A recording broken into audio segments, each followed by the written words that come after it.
我弄死你！他整个人扑了过来，200多斤的体重像座小山一样压在我身上，我感觉到胸口的肋骨在嘎吱作响。春节高速免费最后1分钟时，我卡点冲进收费站，打算换乘高速。可就在这时，一辆轩逸突然挤到我旁边，司机嬉皮笑脸摇下车窗：“兄弟，你特斯拉这么贵，让我这小破车呗。你那么有钱，高速费就当做贡献了。”我只当他在说胡话，毕竟现在还差1分钟就到了收费时间，我可不想当这个冤大头。于是我看都没看就冲过了收费口。他果然被拦下，骂骂咧咧地交了费。我本以为只是遇到个不礼貌的，可没想到他竟猛踩油门追上我，在匝道上疯狂闪灯，试图逼停我。霎时我眼前一片光亮，夜间视线本身就受阻严重，此刻灯光一闪，我更是眼睛都睁不开。驶出匝道后，我费劲睁开眼睛，后视镜中赫然是之前那辆在收费口前面遇到的轩逸。我心头冒起一股无名火，可想到后排还坐着父母和孩子，这时绝不能意气用事。于是我故意和他同行，降下车窗劝道：“兄弟，你这么开太危险了，开车不规范，亲人两行泪啊！”但他非但没有收敛，反而又急促地闪了几下大灯，几乎是挑衅一般，凑近了我的车身。我迅速将车窗关上，稳住了方向盘。若不知现在电量不算太多，我肯定一脚地板油超过他。老婆察觉出异样，担忧地看向我：“老公，开慢点儿，和这种人置气没必要，咱们平安到家才是最大的。”没事，我找机会下小道，离这种人远点儿。我不停地安抚着家人的情绪，可心里还是不自禁地升起一股无名火。那辆轩逸还在不依不饶地紧跟着我。之前我在网上刷到过不少这种视频，这种路怒症晚期的超雄，把所有人的命都当成儿戏。而且这轩逸的大灯明显改过，根本不是正常车辆能有的灯光。如果我再被这刺眼的灯光晃几分钟，说不准会陷入短暂的夜盲，造成危险。冷静思考后，我快速开入前方车流密集的位置，随即我打开转向灯，就准备加速混进车流甩开它。可就在我加速瞬间，那辆轩逸竟故意偏离车道朝我撞来，我慌了神，好在车上的避让系统将我强行从车道揪回，这才救了我一命。不然以这种时速撞击，肯定会翻车，导致非死即伤。霎时一股无力的恐惧笼罩了我，看来这疯子是打算跟我不死不休。于是我握紧方向盘，不再试图甩开他。高速上车流量大，如果我贸然变道，到时候引发连环车祸，我全家的命都会交代在这儿。现在只能先稳定行驶，思考对策。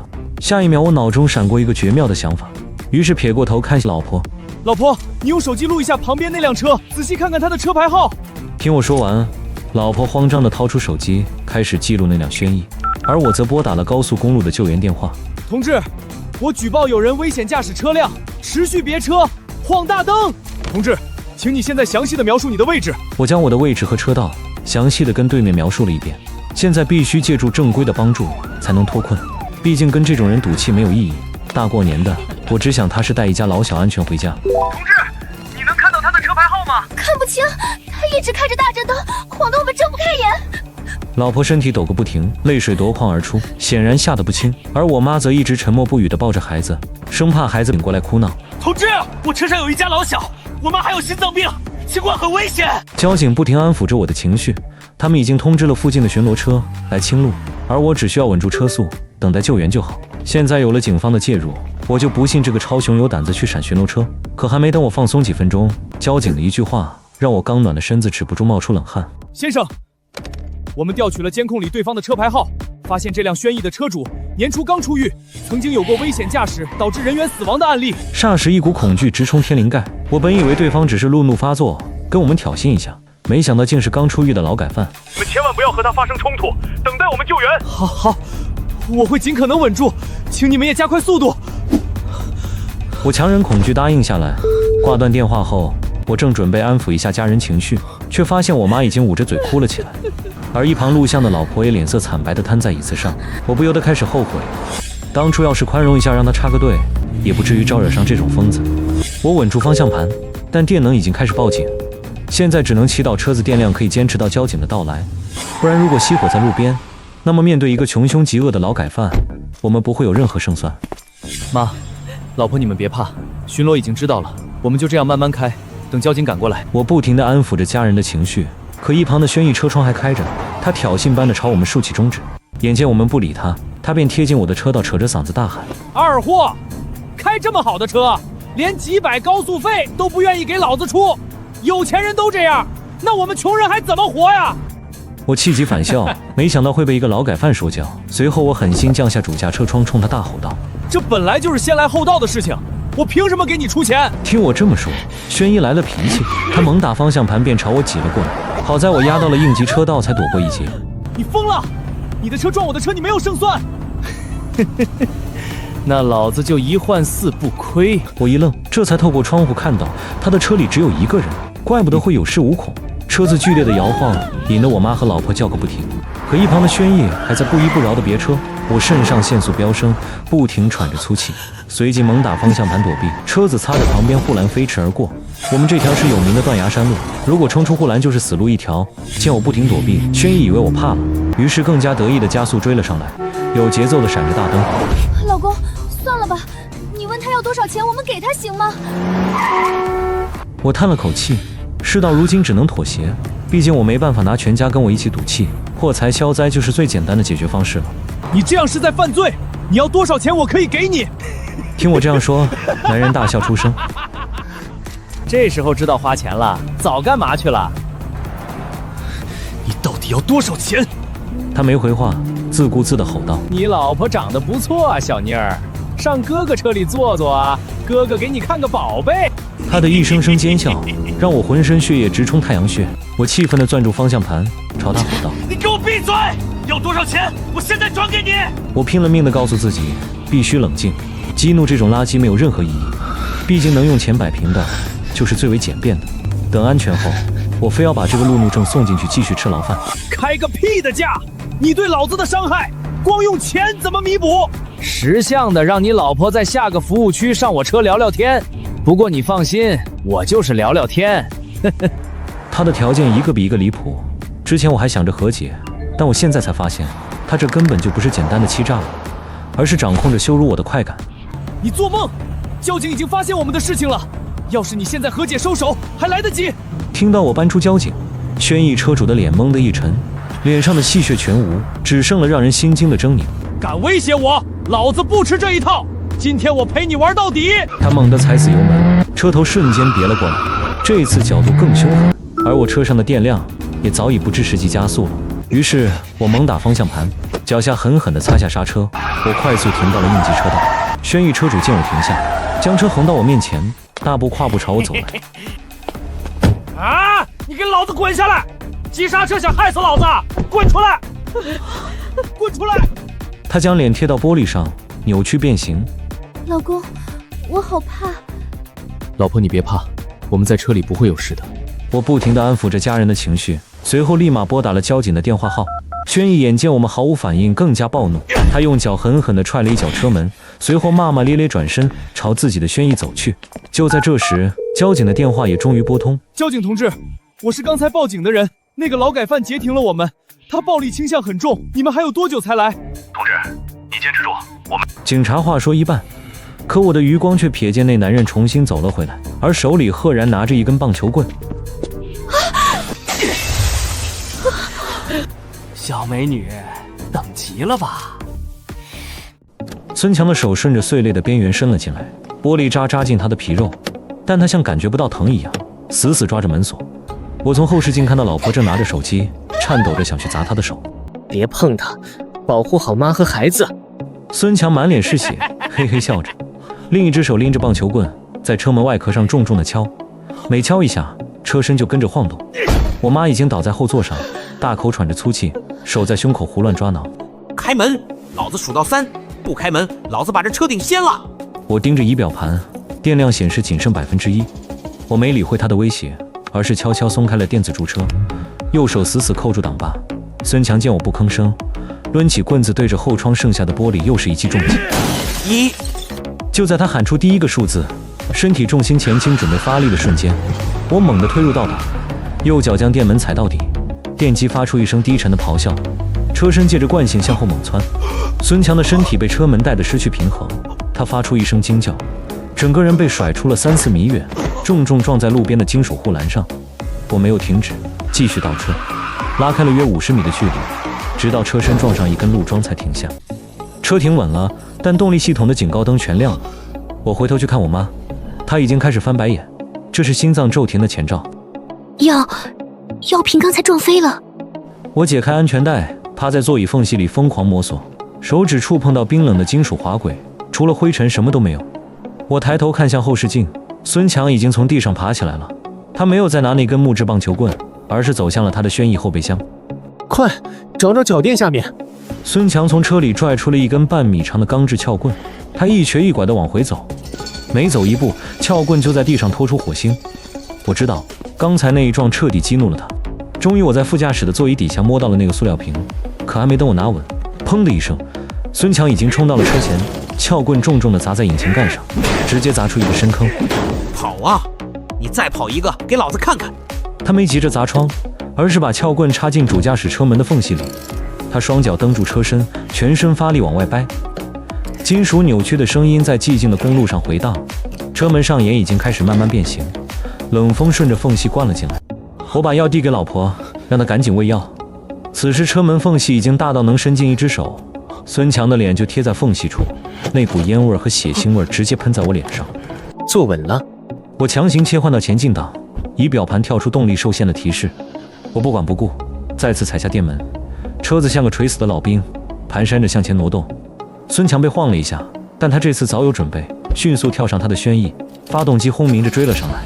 他并不急着超车，而是不断地用斜角去顶我的车尾。特斯拉的车身很重，但没电的电机无法提供扭矩来稳住重心，车身在路面上左右摆动，轮胎摩擦地面发出刺耳的尖叫。老子今天玩死你们！他加速冲到我侧方，猛地一打方向，想把我挤向右边的断崖护栏。我死死把住方向盘，利用仅剩的一点动力点刹，避开了撞击。喂，110吗？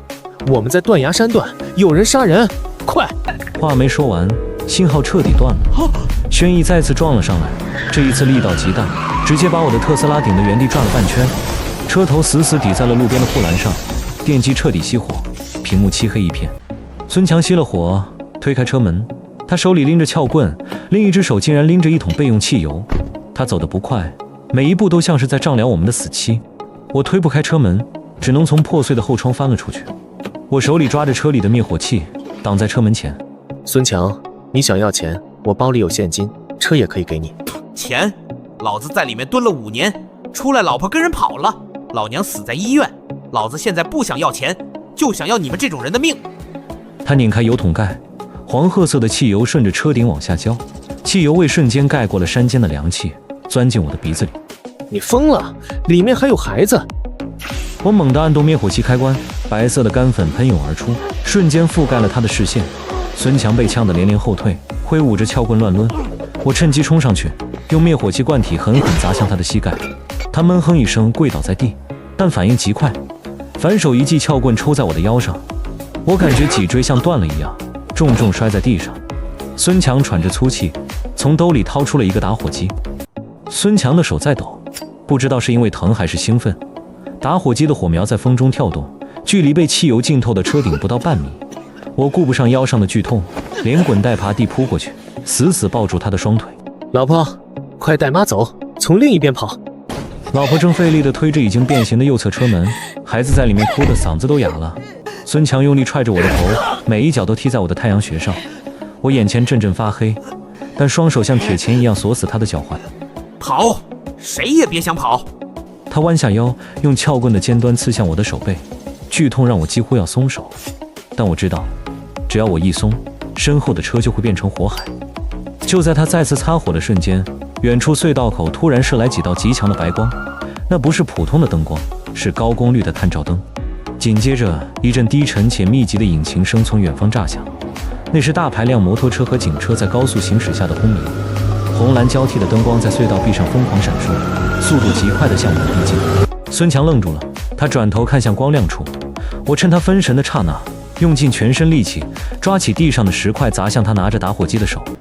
我扔出的石块砸中了孙强的手背，他吃痛大叫一声，手里的打火机划出一道弧线，掉在了距离车轮不到半米的地方。火苗熄灭了，但那是个廉价的塑料打火机，落地时发出清脆的撞击声。我弄死你！他整个人扑了过来，200多斤的体重像座小山一样压在我身上。我感觉到胸口的肋骨在嘎吱作响，空气被瞬间挤出肺部。他没去捡打火机，而是用双手死死掐住我的脖子。松手！我的视线开始模糊，双手在地上胡乱摸索，指甲缝里塞满了泥土和碎石。我摸到了刚才那个灭火器，但我使不上劲。孙强的脸就在我上方几厘米，他的口水喷在我脸上，眼神里全是毁灭的快感。你不是有钱吗？你不是开好车吗？今天咱们一块儿变灰！我感觉到脖子上的压力越来越大，喉管仿佛要被捏断。就在我快要失去意识的时候，我摸到了孙强腰间的皮带扣。我用尽最后一丝力气，举起膝盖，狠狠地顶向他的裆部。嗷！他身体一歪，手上的力道松了。我趁机大口呼吸，翻身将他掀开，连滚带爬地扑向那个掉在地上的打火机。我不能让他再拿到它，绝对不能！我抓住了那个打火机，直接塞进兜里。孙强倒在地上缓了几秒，又像疯狗一样扑了上来。他不再试图点火，而是抓起那根掉落在地上的钢制撬棍，对着我的肩膀就是一记闷棍。半边身体瞬间麻木，我瘫在车门边，看着他再次举起撬棍。老婆在车里拼命撞击右侧车门，那是唯一的生还通道。但刚才轩逸的撞击让中控锁彻底卡死。老公，门打不开，妈没气了，你快救救妈！听到这句话，我不知道哪来的力气，猛地抱住孙强挥棍的手臂，张嘴死死咬在他的手腕上。我能感觉到血腥味在嘴里散开，孙强疼得疯狂甩手，撬棍脱手飞向了路边的斜坡。松口！你这个畜生！松口！他用另一只拳头疯狂砸我的头，我死不松口。我们两人在满是汽油味的地面试图压制对方，汽油已经渗进了我的衣服，凉飕飕的，却像烙铁一样烫着我的心。我看到他摸到了兜里，那是另一个打火机，或者是火柴，我的心跳到了嗓子眼儿。他这种亡命徒怎么可能只带一个火源？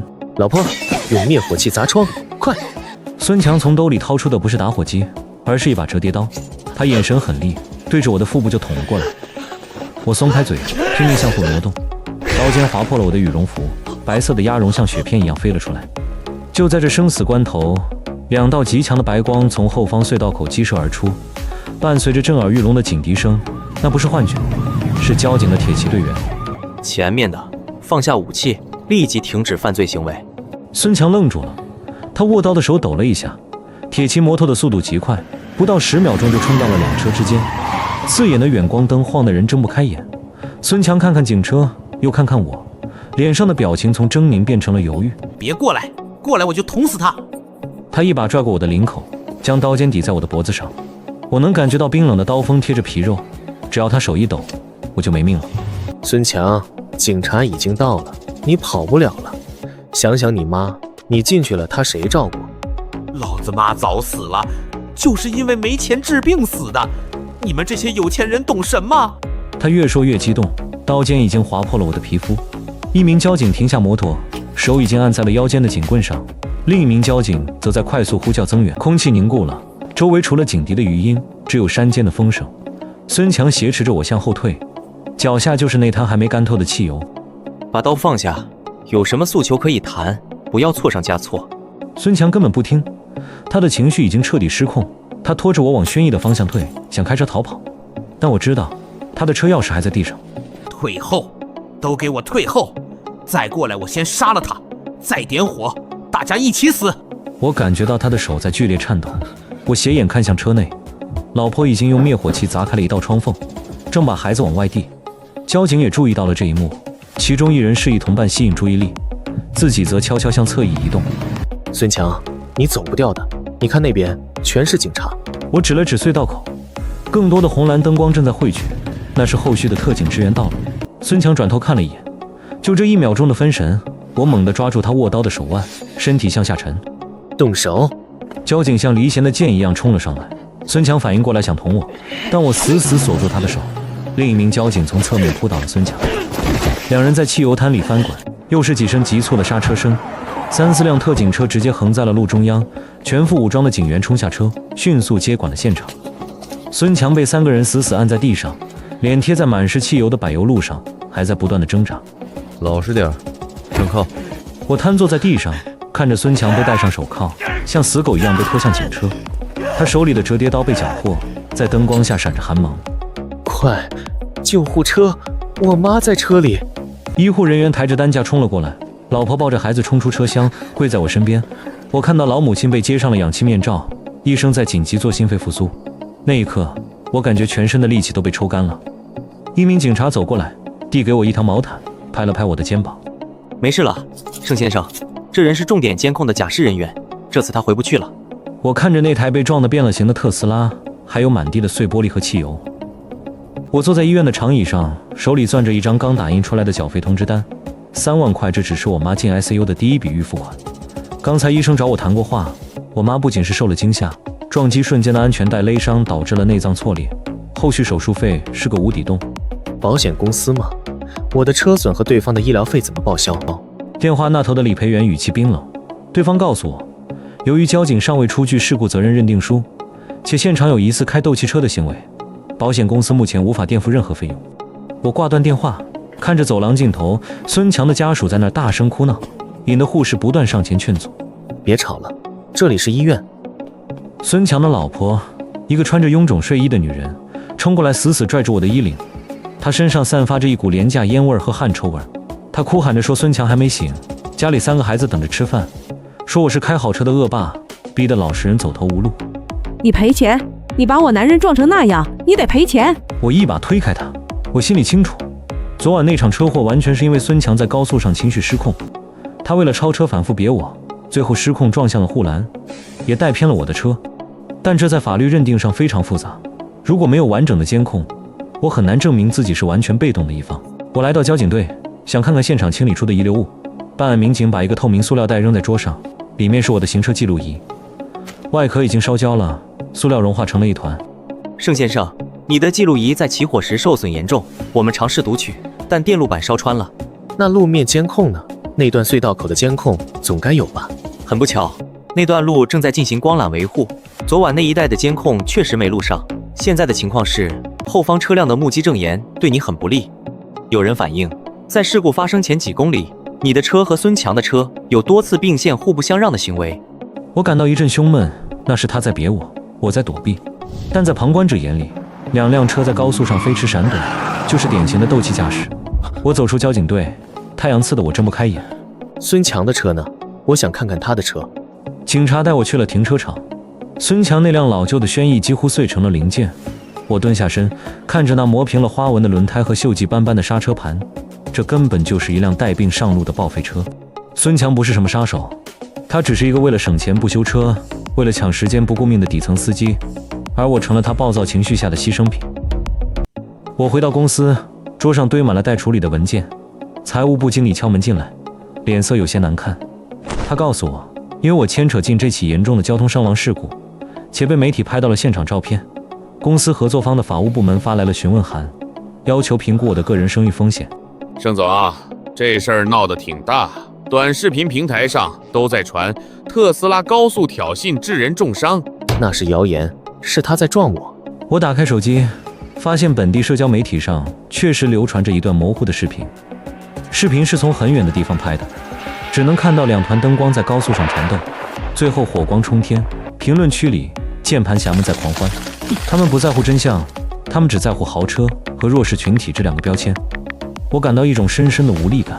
我妈还在医院里插着管子，公司这边又面临信誉危机。我翻开通讯录，想找几个平时关系不错的客户通个气，却发现他们的电话要么占线，要么接通后语带敷衍。这就是现实。当你顺风顺水时，全是朋友；当你掉进泥潭里，谁都怕被溅一身泥。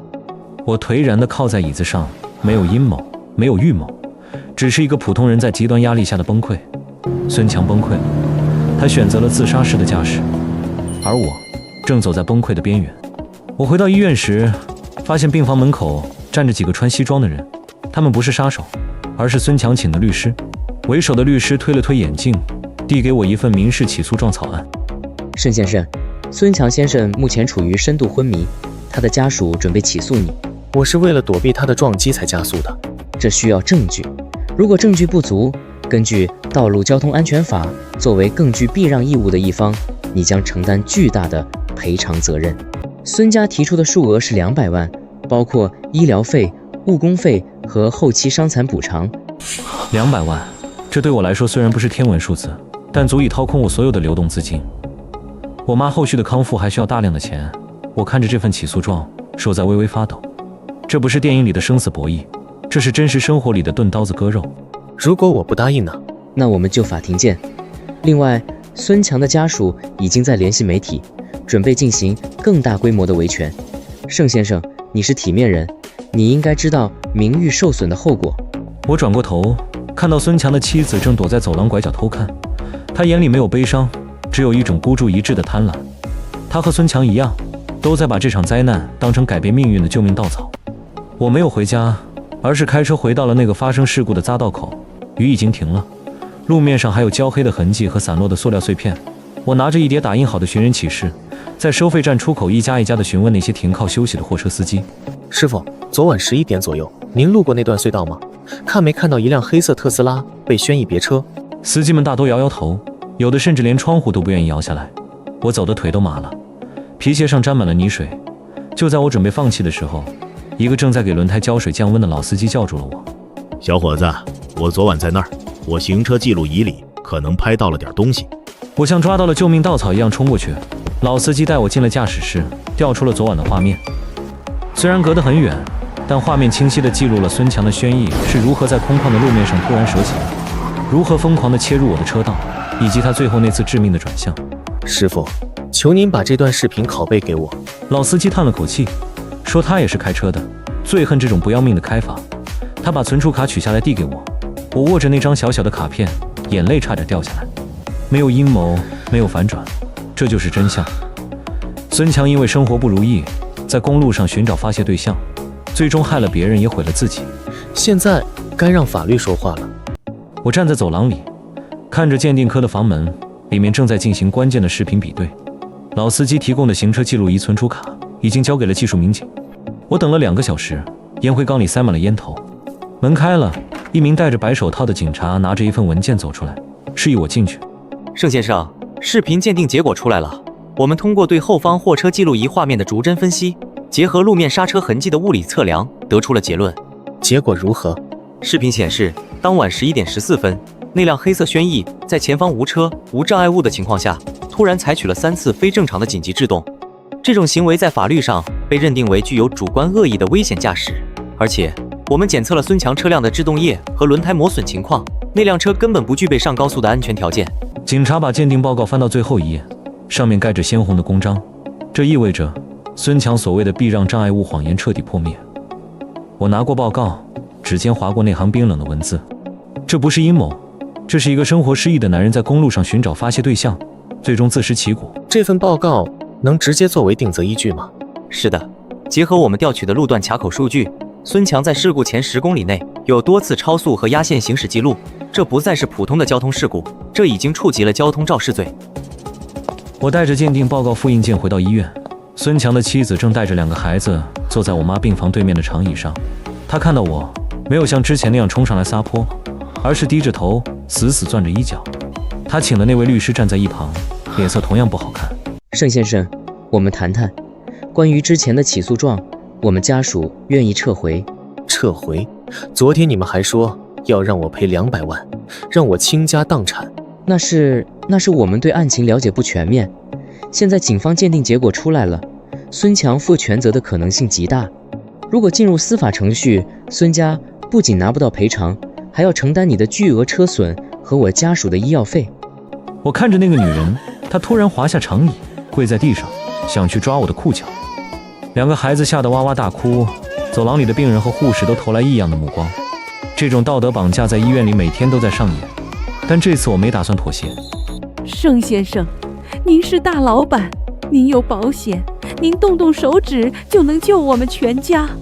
强子他还在重症监护室，医生说他这一辈子都站不起来了。求求您，别让我们赔钱，我们真的没钱。你男人撞我的时候，想过我妈也在车里吗？想过我全家人的命吗？法律不是谁穷谁就有理。我绕过他，走进病房。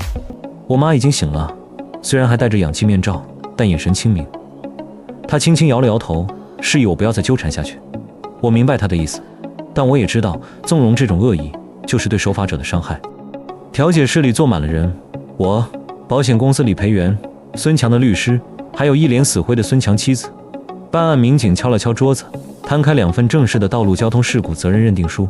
经市公安局交警支队技术鉴定，本起事故中，豫 A XXXXX 号车辆驾驶员孙强因恶意别车、危险驾驶及车辆安全状况不合格，承担事故全部责任。驾驶员盛林在采取规避动作时处于紧急避险状态，无违规行为，不承担责任。孙强的妻子听完，整个人像被抽掉了几两骨，瘫在椅子上。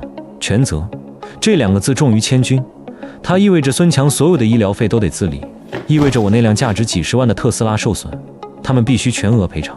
盛先生，既然对方全责，我们公司将启动代位求偿程序，我们会先行支付您的维修费和您母亲的医药费，然后由我们公司的法务部门向孙强家属追偿。好，按程序办。我签下名字。孙强的律师叹了口气，收起文件。他知道这官司没法打了，孙家不仅输了公道，还输掉了未来几10年的生活保障。我走出调解室，看着窗外川流不息的车辆，每个人都在为了生活奔波，但如果失去了底线，奔波就会变成坠落。我回到公司，第一件事就是召集了法务部和审计部。王伟坐在会议桌的最末端，他那件昂贵的西装此刻显得皱巴巴的。他一直试图避开我的目光，但我直接把交警队的认定书扔在了桌子中央。王总，关于前几天你提到的声誉风险，现在可以闭嘴了。盛林，我那也是为了公司着想，毕竟那时候真相不明。真相不明不是你落井下石的理由。审计部，我要求对过去3年的物流供应商合同进行复核。我发现孙强在离职后，依然以车辆损耗补贴的名义从后勤部领钱。王总，你能解释一下，为什么一个被开除的司机还能领公司的补助吗？会议室里鸦雀无声，王伟的额头上渗出了细密的汗珠。这并不是什么高明的阴谋，只是王伟利用职权，长期套取公司资金，养着一帮社会闲散人员为他办私事。孙强只是其中一个。我已经把相关证据移交给公司董事会了。王总，你是自己辞职，还是等着法务部起诉你职务侵占？王伟张了张嘴，没说出话来。他颓然地靠在椅子上，眼神涣散。他一直以为自己能掌控一切，却忘了在现代企业管理下，每一笔账目都有迹可循。他为了排挤我，不惜利用孙强这种不稳定因素，最终却被这把回旋镖击中了自己。我妈坐在轮椅上，膝盖上盖着厚厚的毯子，阳光洒在草坪上，几个孩子在远处追逐打闹。经过1个月的治疗，她已经可以进行简单的行走训练了。我推着她，慢慢走在林荫道上。妈，医生说再过2周就能回家住了。我妈点点头，指了指报纸上的一条新闻，那是关于全市开展路怒症专项整治行动的报道。在那场事故后，由于社会关注度极高，相关部门加强了对高速危险驾驶的处罚力度。孙强上周在医院去世了，多器官衰竭，他家里最后也没能赔出多少钱。保险公司那边走完了流程，剩下的差额我没让法务去逼他们。孙强的妻子卖掉了城里的公寓，带着孩子回了老家农村，那份全责认定书成了他一辈子的阴影。我没有感到复仇的快感，只觉得悲哀。如果那个晚上孙强能稍微控制一下自己的情绪，如果他能对生命有一点点敬畏，这一切都不会发生。我停下轮椅，看着远方的地平线。我的特斯拉已经修好了，但我卖掉了它，换了一辆空间更大的商务车。我不再追求推背感，不再计较那1-2秒的超车。妈，咱们回家吧。生活重新回到了正轨，公司里的尔虞我诈随着王伟的离开告一段落，家庭的危机也在法律和证据面前消散。我发动车子，平稳地驶入车流，路还很长，我学会了慢慢开。